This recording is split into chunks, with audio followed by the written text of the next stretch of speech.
চেকে লিখলাম, সই করে দিতে টাকা তুলে দিলাম। টাকা লেনদেন করেন তাই তো? ফোন নাম্বারটা লিংক করেন এখানে। বলো হ্যাঁ, বলি ফোন করো। পেছনটা কেটে কি কি কি এখানে এখানে কাটতে হবে, এখানে এখানে।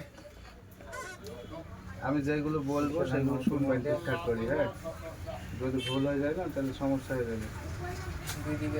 ব্যাংকের অ্যাকাউন্ট থেকে না, না, অটোমেটিক কাটে, ঠিক আছে?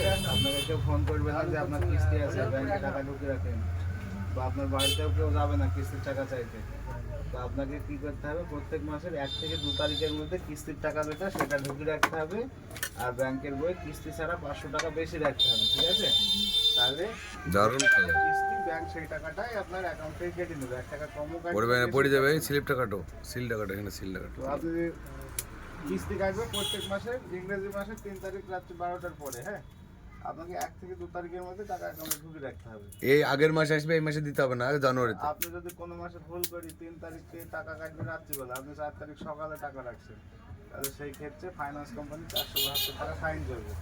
আর ব্যাংক 354 টাকা করে 3বার ফাইন নেবে, মানে 1600 টাকা ফাইন হয়ে যাবে, বুঝলেন? অন করো। প্রত্যেক মাসে মনে করি মাসের 1-2 তারিখের মধ্যে কিস্তির টাকা অ্যাকাউন্টে ঢুকিয়ে রেখে দেবেন, ঠিক আছে? আর 500 টাকা বেশি করে রাখবেন, কিস্তি যাই কেটে নেবে, তারপর আপনি আপনার টাকা তুলে দেবেন। কিস্তি হলো 2400 টাকা করে 12 মাস, প্রথম মাসটাই 2450 টাকা করে।